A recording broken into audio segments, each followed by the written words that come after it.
To super study. Welcome to super study. आज की इस वीडियो में हम 8th क्लास का जो सोशल साइंस का पेपर है जो होने वाला है 5/3/2024 को, उसका सैम्पल पेपर देखने वाले। ठीक है, तो चलिए देखते हैं। पहले हम सैम्पल पेपर को यहाँ हल करते हैं, उसके बाद हम इसके सारे आंसर पहले क्वेश्चन पढ़ लेते हैं। देखो क्या लिखा। पहला क्वेश्चन है, भारत के प्रथम प्रधानमंत्री कौन थे? तो सबको पता है, APJ अब्दुल कलाम। ठीक है, उसके बाद है बंगाल का विभाजन देश में हुआ। कब हुआ था? 1905 में। ठीक है, बंगाल का विभाजन कब हुआ था? 1905 में हुआ था। ठीक है, उसके बाद हमारा तीसरा है, जामदानी क्या है?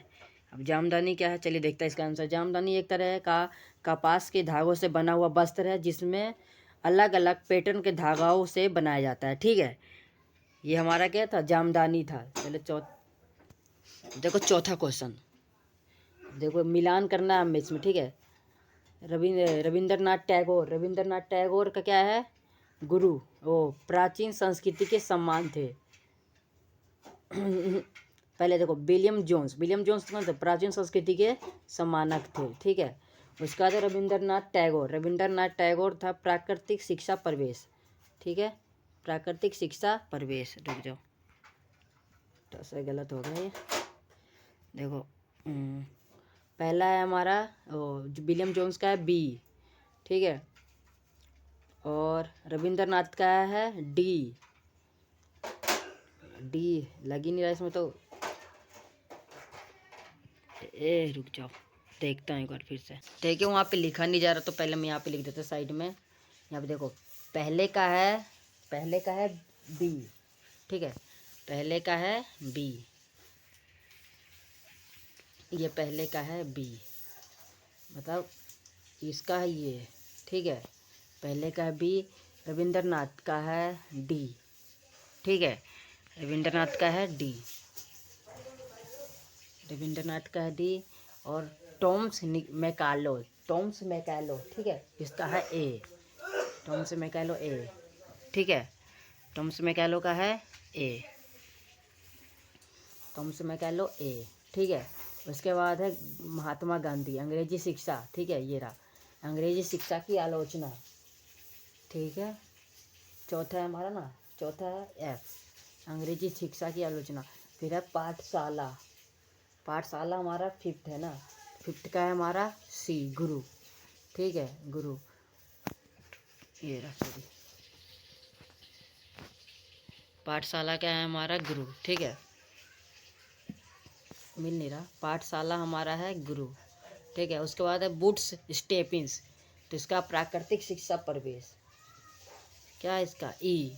ठीक है, बूट्स डिस्पेसिस का है 1854। ठीक है, इसका ये रहा। अब चलो फिर इसका क्वेश्चन देखते हैं। 5वां क्वेश्चन है, महिला शक्तिकरण के महिलाओं का क्या योगदान था? इसके कोई तर्क लिखने, 2 तर्क।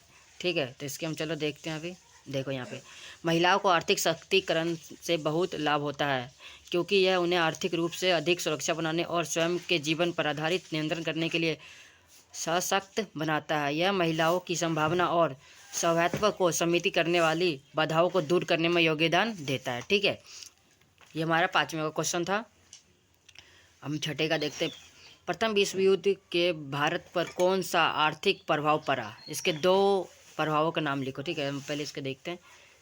6ठे क्वेश्चन, परिणाम स्वरूप भारत में ब्रिटिश बहु हुकूमत के प्रति असंतोष का भाव। ठीक है, असंतोष का भाव हुआ। ठीक है, भाव जगह, इससे राष्ट्रीय चेतना का उदय हुआ तथा जल्द ही असहयोग आंदोलन की शुरुआत हुई। इस युद्ध के बाद USSR के गठन के साथ ही भारत में साम्यवाद का प्रयास CPI के गठन हुआ और परिणामत स्वतंत्रता संग्राम और समाजवादी प्रभाव देखने को मिला। ठीक है, ये हमारा कौन सा था?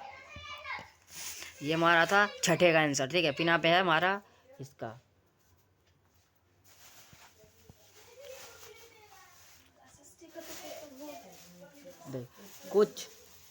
कुछ राष्ट्रीय चित्रकला और विकसित करना चाहते थे। ठीक है, तो इनका हमारा बताना है। ऐसे 2 कलाकारों के नाम भी बताने थे। ठीक है, इसको हम देखते हैं। अभी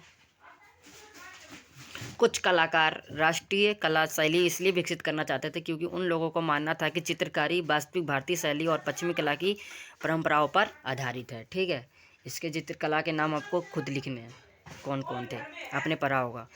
उसके बाद हमारा 8वां क्वेश्चन है, भारत में स्वतंत्रता प्राप्त करने का योजना की मुख्य भूमिका क्या थी? स्वतंत्रता प्राप्त करने के बाद में भी भारत में अंग्रेजी भाषा क्यों बहिष्कार कर लाया? देखो इसका देखते हैं। देखो जो हमारा था ना, नौवीं पंचवर्षीय योजना भारत के स्वतंत्रता 50 वर्ष के बाद आई। ठीक है, अटल बिहारी वाजपेयी ने 9वीं योजना के दौरान भारत के प्रधानमंत्री 9वीं योजना के मुख्य रूप से आर्थिक और समाज विकास को बढ़ावा देने के लिए भारत की व्यस्त और अप्रतिष्ठित आर्थिक क्षमता का उपयोग करने का प्रयास किया। ठीक है, और इसलिए बहिष्कार किया कि यह अंग्रेजी भाषा था और यह यह भारत का भाषा नहीं था, भारत की भाषा है हमारी हिंदी। ठीक है, इसलिए इसको बहिष्कार कर दिया गया था। ठीक है, उसके बाद हमारा सुनहरा रेशा किस, 9वां क्वेश्चन है, सुनहरा रेशा को किस को कहा जाता है? क्या कहा जाता है सुनहरा रेशा को? बताइए आपको, जूट। ठीक है, क्या कहा जाता है? जूट। ठीक है, आई होप आपको समझ में आया होगा और आप पेपर अच्छे से करके आए। बेस्ट ऑफ लक, आज आपका पेपर है।